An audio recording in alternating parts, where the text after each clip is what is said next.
This is John for the Everyday Fan Sports. Today I have the pleasure of being on the beat with longtime friend, wrestling guru Nick Hausman of the House of Wrestling. Hi, How are you, Nick? John. I'm great. A wrestling guru. I like that. That's good. I am a wrestling guru. Well, I mean, you've done it all in the world of wrestling. I didn't know how to, summarize it because otherwise I'd have to list 15 things. So wrestling guru kind of covers it all. I think that's a very fair point. Well played. Well, and you're a fair man. What originally drew you to wrestling? I have always had a desperate need for attention. Um, and I think that when I saw pro wrestling, it's like the ultimate form of attention, right? I mean, it's big, Yeah. it's loud, it's everything. And so I was just hooked. I'm just one of those kids that likes to do big, loud, crazy things and bring attention to themselves.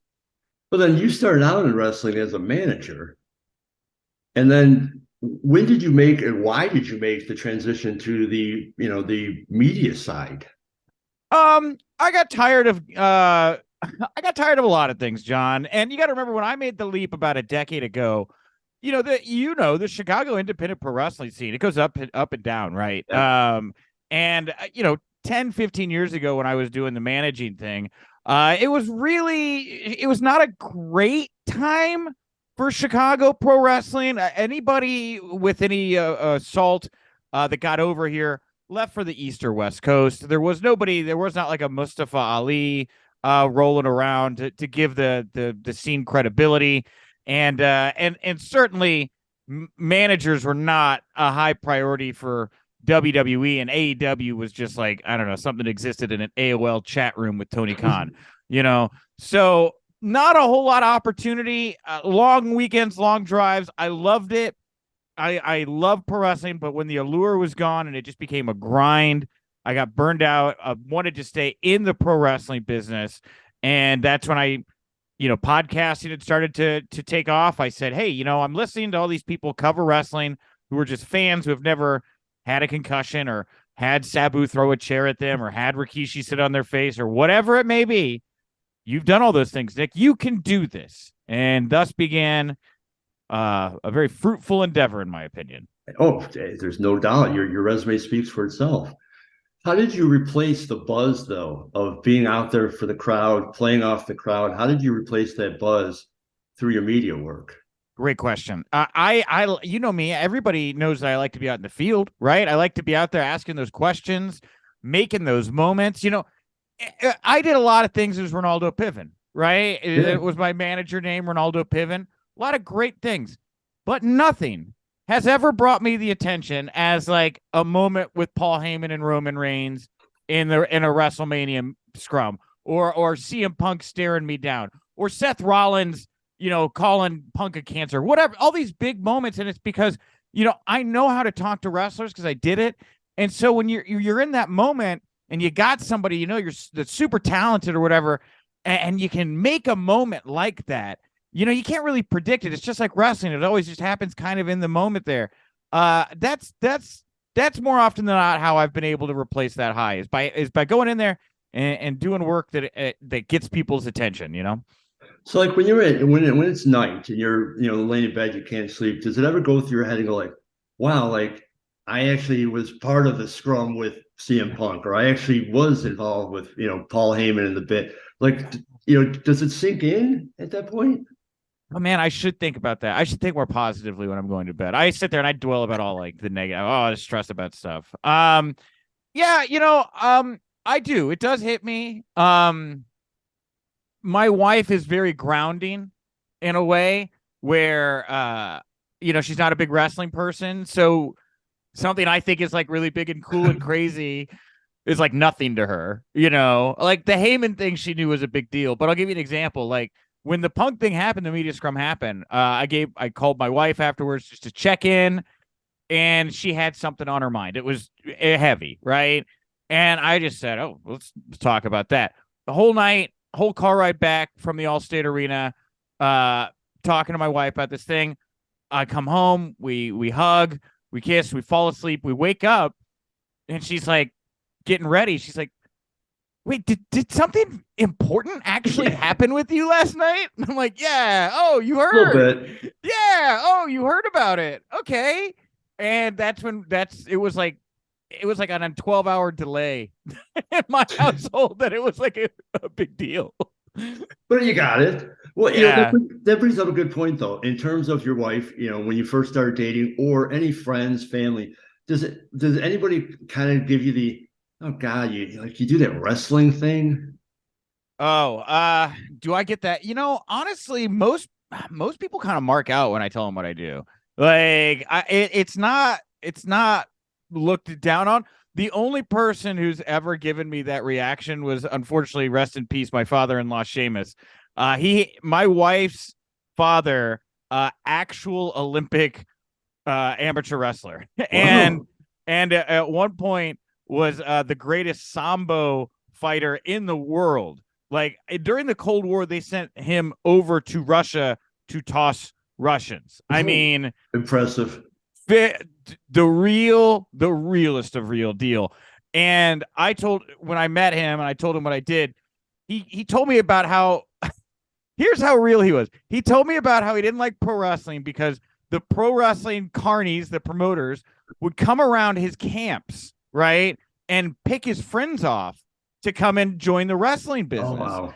And he's like, and I guess he got approached or whatever. And he was never interested. He goes, and the guys they picked off, they get into the drugs and the lifestyle. And I had friends that I lost to the business. And I'm like, oh, yeah, you have a very good reason to hate me, bro. But over time, we developed a great relationship. I don't think I ever sold him on pro wrestling, but he did have a respect for me and what I do towards the end. That was good. Cool. So, Well, yeah. yeah, again, you've had a great resume. I'm not just buttering you up. Your resume speaks for itself. When did you know in your media career, not your management career, but when did you know in your media career, when did you feel like I've actually made it? I've actually made like a level, a step. Um, well, I don't know that I've ever felt like I've made it. Like, I still get humbled constantly. I will say that probably the biggest thing that happened on my journey was when I got made the executive editor at WrestleZone. Prior to that, I was just a podcaster, writer guy, and I was not making a lot of money, as everyone in the pro wrestling writing side will tell you. And when I saw that there was an opportunity to move into management, where there's some money, I took that shot, and I luckily got the job when the position opened up. And from there on out, for whatever the next 6-7 years, I was able to function and have a career. Because look, I understand the grind for writers out there. You got to. It's not usually, most people aren't just working for one outlet anymore. Right. If you're wanting to really try to make a career out of it, I do encourage people to continue to try to climb up the ladder, in those spaces. So has being part of wrestling as a manager, being part of wrestling as a media, has it changed the way you view or enjoy wrestling? Oh yeah.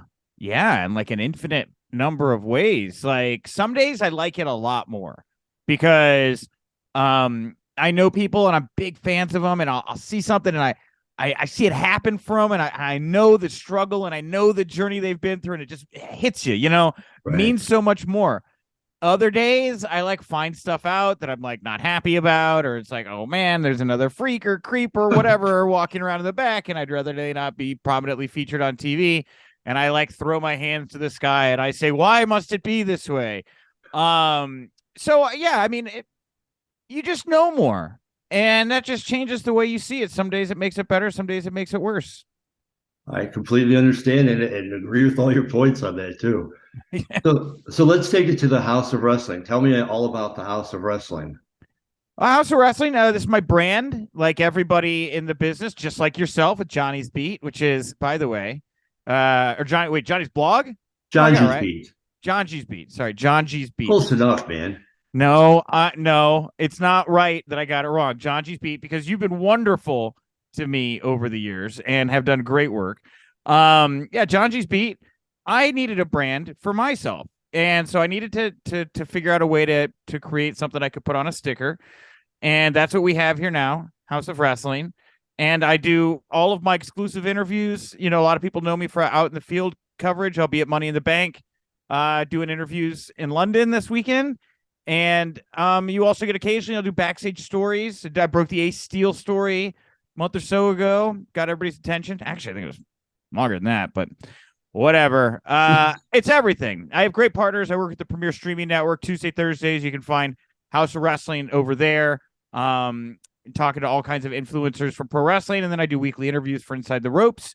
And yeah, just everything, man. Podcast, do it all every day. Just wrestling. Houseofwrestling.com. That's the hub for it all. Well, you cover it all. So help me out with this. The AEW fans, the WWE fans. It's like the Cubs and the White Sox. Can you be a fan of both? Oh, I think so. I think you can be a fan of it. There's no reason to be tribalistic like that. I think the problem is that while you can be fans of both, some people just aren't. Some people just like one or the other. And you get those little groups of people that just like that, and you lose the voices in the middle sometimes. Now, because you're on the scene, you know it. Are you still on the independent scene? Do you still study the independent scene as well? I do. I try to keep up with everything. I obviously used to do commentary for Warrior Wrestling. I'm still very good friends with the folks over at Warrior. I keep track of everything they do over there. Recently rekindled my relationship with AAW here in the Chicagoland area. For those that aren't aware, they had an issue with their venue about 2 weeks ago where they had to cancel a show at the very last minute, and it basically broke them financially. And now they're trying to rebuild starting July 15th at Berwyn's Eagles Club. Got to talk to Danny Daniels last week all about that. We did an exclusive over on the site. Been very well received. Got passed around a ton. And because of that, I've been invited to the July 15th AAW show. I'm going to go there, bring my wife, and, we'll see. I'm open to supporting independent wrestling. The problem is I'm old now. I'm 38 and I don't want to always be spending every waking moment of my weekends around independent wrestling. I like to go do other things with my life. Well, one of the reasons why I was going to ask is, are there any wrestlers on the horizon that you think are up and comers? Up and comers on the scene here. I really love Davey Bang. I saw him from, almost nothing, doing opening matches for Warrior. And now I see him rolling around over with Mustafa Ali in the ring. And I think he's popping up in the Bang Bros, I think in GCW, and raw potential there. I think there's just an energy about him that I really dig. Who else from the Chicagoland area here right now? I will say that not a new name, but I have been very pleasantly surprised and happy to see my friends Ruffo and Yabo the Clown getting to do a chance. Brothers of Construction. The Brothers of Construction, two of the best characters and wrestlers in the entire Chicagoland area. They've been around for more than a decade. Get a chance to show their stuff on a bigger platform like NWA. Good get there for Billy, I think. Love those guys. Very happy to see them doing well. Before I let you go, tell everybody again where they can find out information about the House of Wrestling. I know you're selling T-shirts. I don't have one yet because it just came too late, but I am ordering one because gotta represent the friend, my friend. Thank you. Yeah, if you want to go to, we have a pro wrestling tee store. We have some in your House of Wrestling shirts. If you like that old school logo, and then we have our traditional logo. But everything's just at houseofwrestling.com, HAUS of wrestling.com. You'll find all the information. I put up news articles almost every single day. We talk about all those news articles on the podcast. And again, lots of fun voices always in the mix. I hope you guys come and check us out. It's a great site and a great time. It is a great time. That's why I want to talk to you. I want to share it because you cover so much stuff and you cover it well. And you've done that for a long time. And I just wanted as many people to check it out because I check it out all the time. I love your coverage. I appreciate your time and your friendship over the last 15 years, maybe or so. Oh man, yeah, that's why I say it's like I gotta get the brand right? I mean, you've been putting me over for a long. I admit it. But it is a weird word, Johngy's beat. Every time I'm reminded of like Johngy's. That's right, it's a G after a John. Johngy's. We need to put together like a snappy little jingle, right? You come to John G's beat, you get the John G's treats. John G's beats the place on the streets, right? I'm going to cut that up and use it now. Oh, come on, do it, please. Nick, man, it's always a pleasure. I wish you good travels, and I'll be following your houseofwrestling.com. I'll be following you always, my friend, and we'll do this again in a few months. Thank you, Johngy. Thanks, man.